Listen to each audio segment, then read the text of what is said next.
Bismillahirrahmanirrahim. Assalamualaikum warahmatullahi wabarakatuh.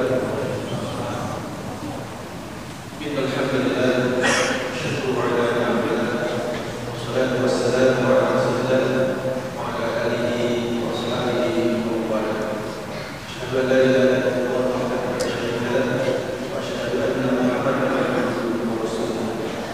Allahumma shalli ala Muhammad wa ala ali Muhammad kama shallaita ala Ibrahim wa ala ali Ibrahim wa barik ala Muhammad wa ala ali Muhammad kama barakta ala Ibrahim wa ala ali Ibrahim.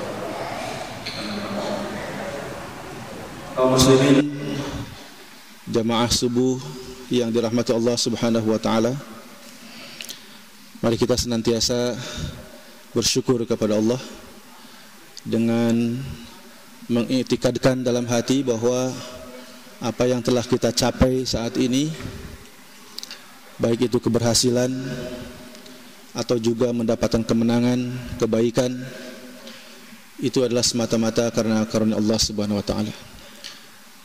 Demikian pula saat ini kita merasakan diri kita dalam keadaan sehat walafiat atau segar bugar. Itu juga adalah karena karunia-Nya, pemeliharaannya terhadap diri kita.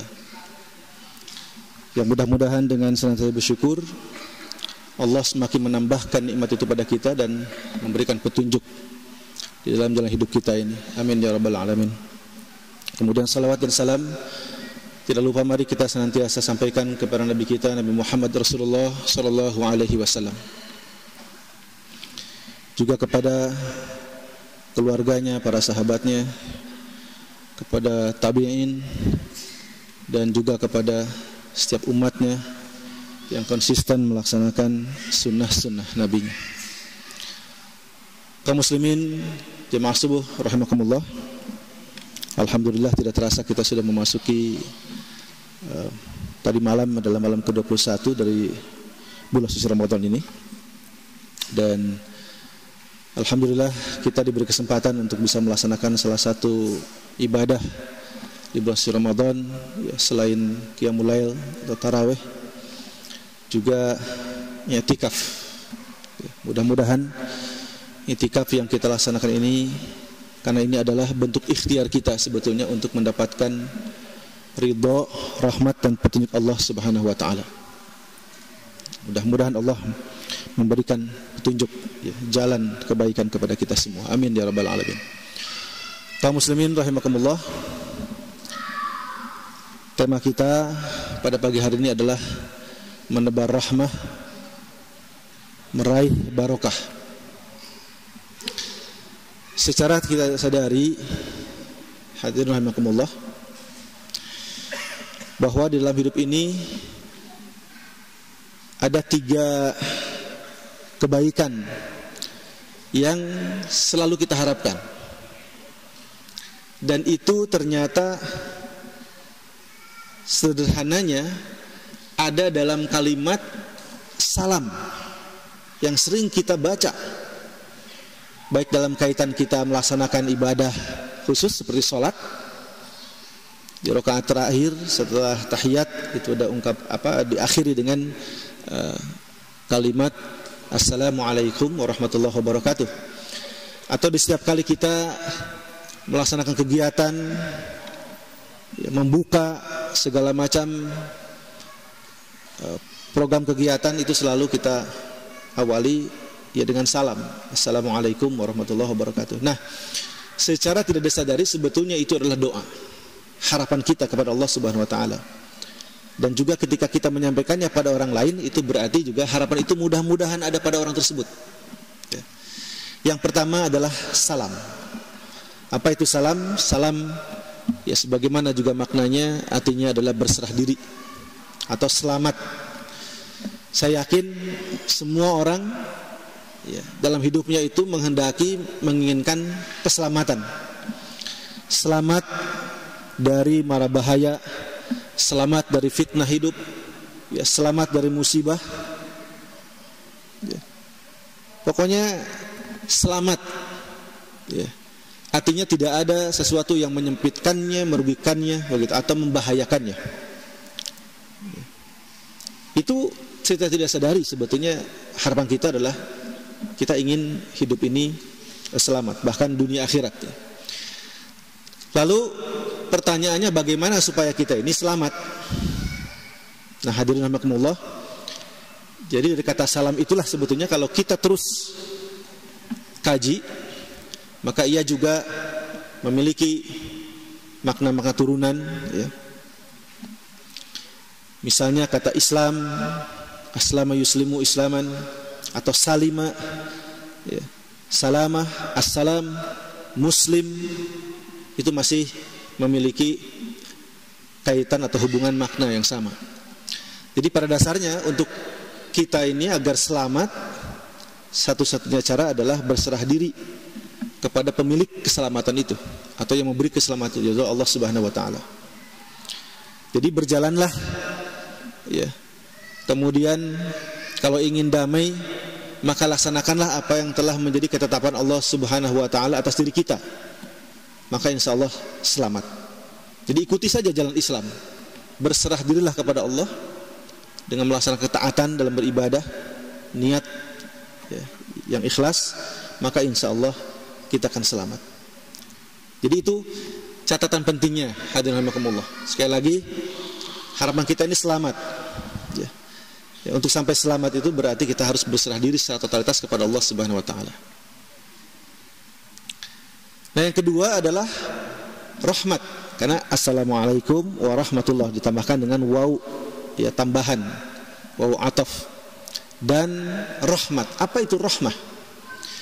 Rahmat, ya, di dalam Kamus Lisanul Arab karya Raghib Al-Asfahani disebutkan ar-rahmah hiya ar-riqatu taqtadil ihsan 'alal marhum. Jadi ar-riqah itu rasa kelemah lembutan, ya, seseorang, taqtadi al-ihsan, yang mendorong dia berbuat kebaikan, begitu, ihsan, ya. Dia berbuat kebaikan karena dia berharap ridho Allah. Bahkan dalam hidupnya itu, ya, dia selalu merasa diawasi oleh Allah Subhanahu wa taala, dan itulah yang menjadi dasar untuk kita bisa bertakwa kepada Allah. Ya, adanya rasa bahwa kita sedang senantiasa diperhatikan, diawasi oleh Allah Subhanahu wa taala. Ya. Jadi ar-riqah, rasa lemah lembut kita. Nah, oleh karenanya hadirin rahimakumullah, ya, ar-rahmah itu adalah semacam sifat, ya, yang sensitif, ya, yang mudah untuk melaksanakan kebaikan, begitu. Jadi kalau kita lihat misalnya ada orang di jalan, ya, mendapatkan kesulitan, ya, sebut saja contohnya ada orang yang kendaraannya mogok, lalu kita juga pada saat yang sama melintas. Nah, seperti apa orang yang mendapat ciri-ciri bahwa hatinya itu riqah? Dia berdoa, dia mendoakan orang tersebut, ya Allah, mudahkanlah segala urusannya. Ada kita lihat, ya, misalnya supir truk, ya, yang sedang membetulkan bannya, ya, karena satu sebab gitu mogok di jalan, lalu kita mendoakan, Bapak Ibu sekalian, ya Allah, mudahkan segala urusannya, cukupkan nafkahnya, ya, ampuni segala dosa-dosanya. Nah, apabila kita mendoakan, maka doa itu juga kembali kepada kita. Kenapa? Karena malaikat pun mendengar, dan malaikat mohon kepada Allah, ya Allah, doakan hal yang sama untuk berikan, ya, kebaikan untuk hal yang sama pada orang tersebut. Jadi itu sederhananya. Ar-riqah itu rasa yang sensitif, lemah lembut dalam kebaikan. Ada orang yang kebingungan karena tidak tahu jalan, lalu kita tanya, ya, sedang mencari alamat siapa, Bu, Pak? Ya, kita tahu misalnya orang, ya, kelihatan bingung gitu nyari alamat, ya, nanya, nah kita beritahu, bahkan kita antar misalnya kalau itu memang dekat, ya, itu luar biasa kebaikan, ya. Atau juga kita dengan harta yang kita miliki ini dengan mudah misalnya memberi, bersedekah, berinfak pada orang yang membutuhkan, itu juga adalah ar-riqah. Jadi ar-riqah taqtadil ihsan 'alal marhum, yang disayanginya, kemudahan dia, ya, untuk berbuat kebaikan apa saja, begitu, ya. Karena berbuat baik itu bisa kita berikan dalam bentuk segala sesuatu yang kita miliki, tenaga, ilmu, waktu. Itu yang disebut dengan bersedekah itu. Ya. Sedekah waktu, sedekah ilmu, sedekah tenaga, itu semuanya adalah adikah dalam rangka membantu orang, menolong orang, berbagi dengan sesama. Itu rahmah. Jadi segala sesuatu yang positif, bukan hanya untuk dirinya, tapi juga untuk orang lain. Ya. Makanya ar-rahmah itu bisa disebut juga, diartikan ya, keselamatan, ketenangan, kebaikan ya. Karena dari hasil dia melakukan amalan-amalan tersebut. Jadi ar-rahmah itu manifestasi wujud nyata dari bagaimana rahmat itu diterjemahkan dalam kehidupan. Nah, hadirin rahimakumullah, tentu pemilik rahmat ini adalah Allah Subhanahu wa taala.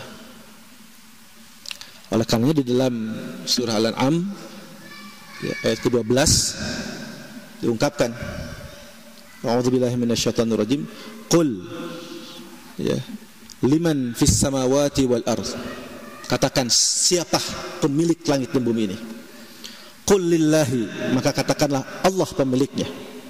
Kataba ala nafsihi ar-rahmah, yang telah mensifati dirinya itu dengan sifat ar-rahmah. Menurut para ulama, ar-rahmah itu juga bisa diartikan pemeliharaan, hadirin sekalian.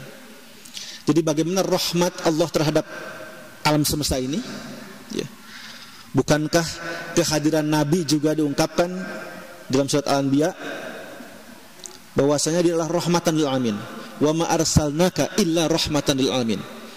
Jadi salah satu bentuk rahmat Allah kepada kita manusia, kepada makhluknya ya, sebagai bentuk pemeliharaan begitu, itu adalah dihadirkannya Nabi. Itu salah satunya. Itu nikmat terbesar ya. Turunnya Al-Quran, inna anzalnahu fi lailatul qadar. Turunnya Al-Quran sebagai malam ketetapan, malam kemuliaan, karena di situ dipisahkan garis yang tegas antara kufur dengan iman, antara ya, yang hak dan yang batil, sangat jelas. Maka pemeliharaan itu wujudnya adalah dengan bentuk tadi, diturunkannya Al-Quran, dihadirkannya para nabi ya. Karena itu juga menjadi petunjuk bagi manusia. Jadi hadirin sekalian, sekali lagi, kalau kita ingin mendebar rahmah untuk mendapatkan barokah, maka kembali sebetulnya perbanyaklah kebaikan-kebaikan ya, kepada sesama, jadi kepada makhluk ya, termasuk kepada alam dan lingkungan gitu. Itu adalah salah satu bentuk bahwa kita ini ya, juga memiliki sifat ar-rahmah terhadap lingkungan kita, dan Allah memiliki ar-rahmah. Oleh karenanya kita juga selalu meminta kepada Allah ya, begitu. Rabbana hablana min ladunka rahmah wa hayyi lana min amrina rasyada. Di dalam surah Al-Kahfi 18 ayat ke-10. Jadi mereka, pemuda-pemuda itu juga ketika berada dalam guha itu, mereka memohon kepada Allah agar Allah senantiasa memberikan pemeliharaan. Rabbana hablana min ladunka rahmah. Penting itu. Karena terus terang saja hadirin sekalian, kita dengan segala kemampuan kita, kalau kita beribadah terus-terusan, itu tidak akan sampai juga pada surga. Ya. Karena dibandingkan dengan nikmat Allah yang diberikan kepada kita ini tidak berbanding ya, lurus, tidak sama. Rahmat Allah lebih besar untuk kita.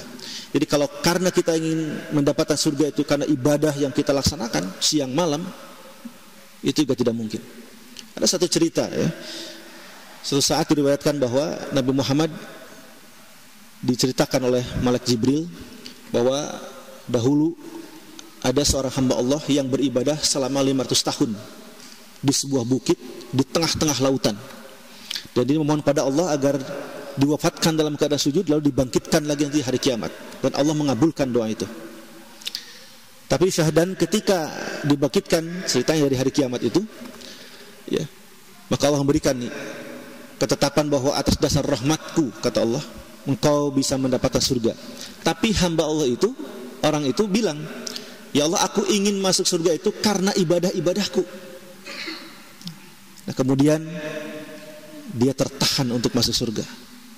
Jadi ternyata ibadah yang kita lakukan itu siang malam sekalipun ya, itu tidak akan bisa mendapatkan surga Allah ya. Tetapi itu lebih karena rahmat Allah. Lalu apakah salah kita sholat, kita baca Quran, kita bersedekah, berbagi dan sebagainya? Kan itu kebaikan? Tidak. Ya. Tapi kita artikan bahwa itu adalah ikhtiar kita yang sungguh-sungguh untuk mendapatkan rahmat, begitu. Karena Allah kalau sudah ridho, pasti rahmat itu akan diberikan. Dan itu adalah ikhtiar kita saja untuk sungguh-sungguh ya, mengharap ridho dan rahmat Allah. Maka kalau itu sudah diberikan, insya Allah ya, surga itu juga akan didapat oleh kita. Nah, seperti sekarang hadis sekalian, pada saat kita bermalam di Lailatul Qadar ini, niatkan saja bahwa ini adalah ikhtiar kita untuk mendapatkan ridho Allah. Ya. Karena boleh jadi untuk bisa mendapatkan nilai Al-Qadar itu, kebaikan yang setara dengan hampir 1000 bulan itu, belum tentu juga ya dengan ibadah yang kita laksanakan semalaman itu. Kalau dasarnya adalah karena saya bisa beribadah begitu untuk mendapatkan itu, belum tentu. Mungkin masih banyak kekurangannya. Tapi kalau kita niatkan dengan hati yang ikhlas ya Allah, ya, dengan segala keterbatasan, dengan dosa-dosa yang masih ada, kita bermunajat ya kepada Allah dengan sungguh-sungguh gitu, baca Quran, berzikir, berdoa, sholat. Nah, mudah-mudahan itu jadi ikhtiar kita untuk mendapatkan rahmat Allah. Hadirin rahimakumullah. Lalu terakhir apa yang kita harapkan, yaitu berkah. Apa itu berkah?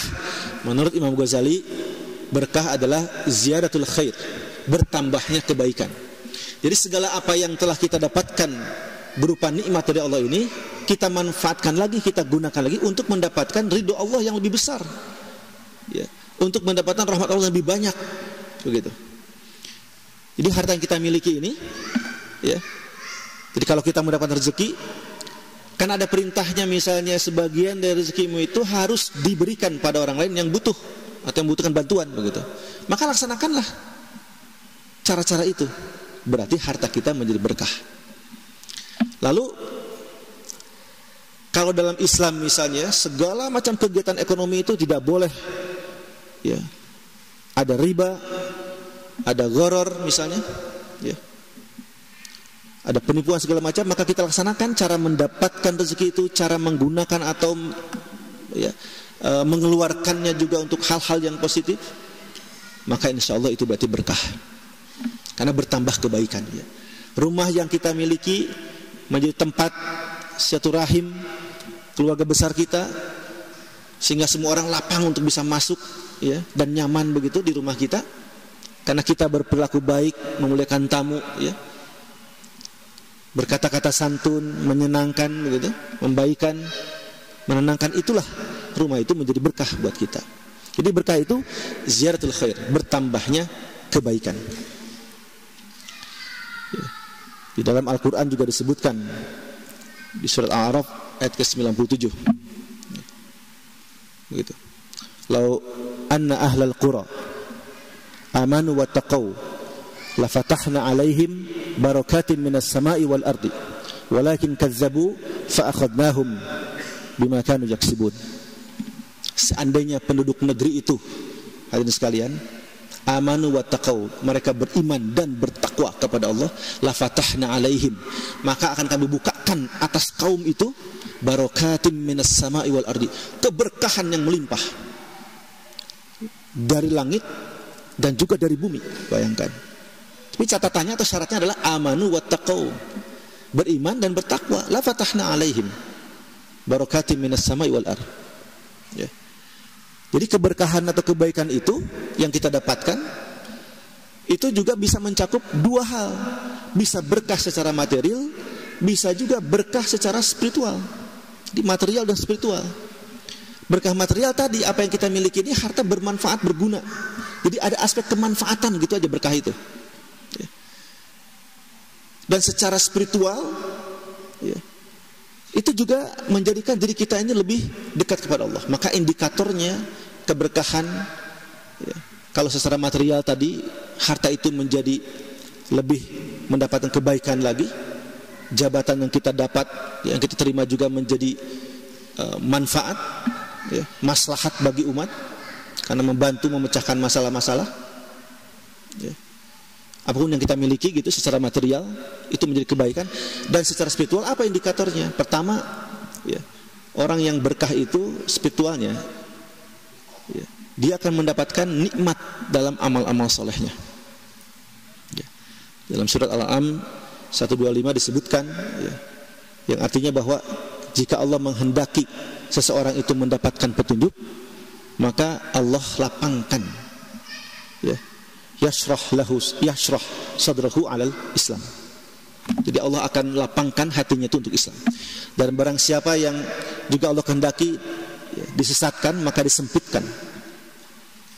Seperti itu. Jadi nikmat dari amal soleh itu adalah berkah secara spiritual. Lalu yang kedua, konsisten dalam beramal soleh.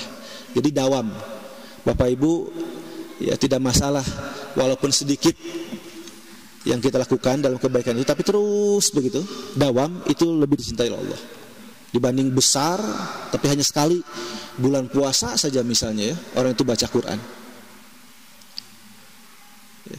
Tapi kalau kita setiap hari selain bulan puasa kita juga terus baca Quran, menggali, ya, memahami begitu, maka itu dawam, itu konsisten, itu juga menjadi salah satu bentuk atau indikasi, ya, ciri bahwa dia mendapatkan keberkahan di dalam kehidupannya.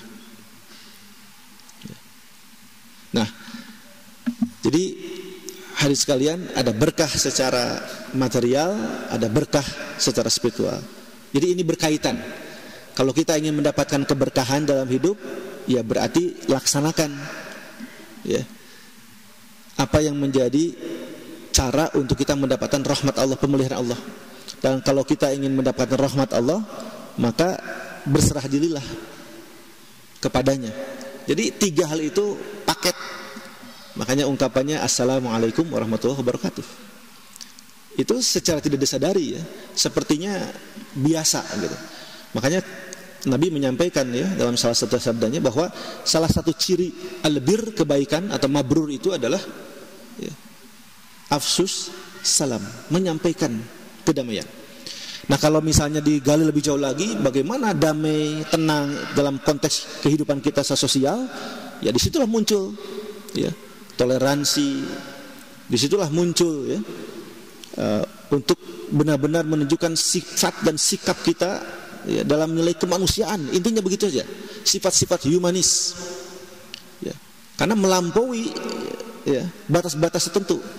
Karena rahmatan lil alamin itu kan berarti semuanya, alam semesta, ya, termasuk orang-orang yang misalnya berbeda keyakinan dengan kita, tapi untuk satu hal, urusan-urusan kemanusiaan, tetap kita bantu, kita tolong, ya. Kita punya tetangga misalnya non muslim, dia dalam keadaan sakit dan butuh bantuan untuk kita antar ke rumah sakit, antar saja, ya, tidak masalah. Itu petunjuk, ya, dan bukti bahwa kita ini rahmatan lil alamin dalam hal-hal sosial, ya, dan terkait dengan tadi sifat-sifat humanisme kita atau kemanusiaan kita, ya. Coba lihat Bapak Ibu sekalian, ya, keadaan dunia sekarang. Barat itu sudah melihat, menyadari bahwa nilai kemanusiaan itu penting, ya.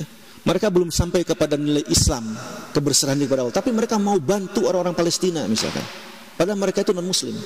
Apa yang mereka katakan? Mereka semata-mata karena melihat kita ini manusia, jadi humanisme, kemanusiaan.